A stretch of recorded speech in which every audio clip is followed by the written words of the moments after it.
मंडळी नमस्कार, मी मनीषा, तुम्ही पाहत आहात एम न्यूज. पुण्यातल्या कल्याणी नगर मध्ये जाऊन लोकांनी काय करावं तर शांततेत कॉफी प्यावी किंवा आयटी पार्कचा रस्ता धरावा. पण सध्या तिथे भलताच कल्ला सुरू झाला. 2 दिवसांपासून अख्ख्या महाराष्ट्रात एकच विषय गरम आहे. आपल्या रुपालीताई चाकणकर यांचं नवं कोरा हॉटेल, नाव काय तर म्हणे द नाईन्स. आता तसं बघितलं तर पुण्यात कोणाला कोणता धंदा करायचा हा ज्याचा त्याचा वैयक्तिक प्रश्न आहे. लोकशाही आहे बॉस, व्यक्ती स्वातंत्र्य म्हणतात त्याला. याआधी गोव्यातल्या त्या स्मृती इराणींच्या लेकीच्या हॉटेलवरून पण असाच राडा झाला होता. पण मग पुणेकरांना आणि विरोधकांना याच हॉटेलचा एवढा पुळका का आलाय? नक्की काय जळफळाट आहे हा? कडक शब्दात सांगते, ऐका. कल्याणी नगर म्हणजे एकदम पॉश आणि भारी एरिया. तिथे तब्बल 20,000 स्क्वेअर फुटांच्या अवाढव्य जागेत हा अलिशान बार आणि रेस्टॉरंट उभं राहिलंय. 2 दिवसांपूर्वीच एकदम ढोल ताशांच्या गजरात आणि व्हीआयपी थाटात त्याचं उद्घाटन झालं. आपल्या महिला आयोगाच्या माजी अध्यक्ष रुपाली चाकणकर यांनी राजकीय मैदानातून थेट बिझनेसच्या मैदानात जोरदार एंट्री मारली आहे. आता पुण्यात कोणाच्याही दुकानाचं किंवा हॉटेलचं उद्घाटन असलं की राजकारणी गर्दी करणारच ना, हा पुण्याचा नियमच आहे. पण या द नाईन्स च्या टेबलावर जी पाहुण्यांची पंगत बसली होती ना, तिनं सगळ्यांच्याच भुवया उंचवल्या. शरद पवार गटाचे एकदम वजनदार नेते जयंत पाटील आणि सोबतीला अजित पवार गटाचे आमदार सुनील शेळके. आता लोक म्हणतात, अहो हे तर विरोधी पक्षातले आहे, मग इथे कसे? अरे बाबांनो, पक्ष फुटायच्या आधी 25 वर्ष त्यांनी एकत्र सतरंजा उचलल्या, कामं केली आहेत. मैत्री काय का रात्री तुटते होय? बिझनेस मध्ये कसली आली राजकीय दुश्मनी? मित्राच्या हॉटेलला जाणार नाही तर कुठले जाणार? पण हे गोड चित्र सोशल मीडियाला काही पचलं नाही. तिथे तर कमेंटच्या नुसताच पाऊस पडायला लागलाय.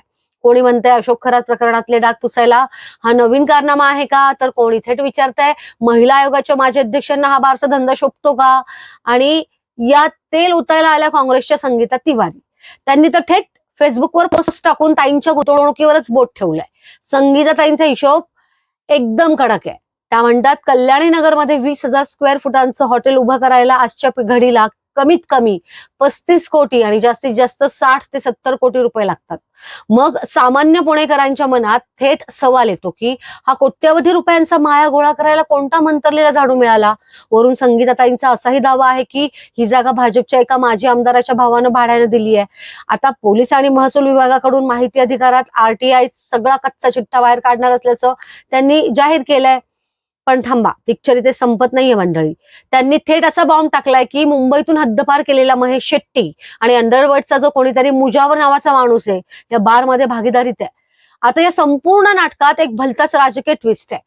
हा सगळा राडा सध्याच का सुरू झालाय, तर याच्या मागे एक जुनी खुन्नस आहे. काही दिवसांपूर्वी नाशिकच्या त्या भोंदूबाबा अशोक खरात प्रकरणावरून रुपाली चाकणकरांची सोशल मीडियावर जोरदार बदनामी झाली होती. त्यावर ताईंनी पुण्यात थेट FIR ठोकला.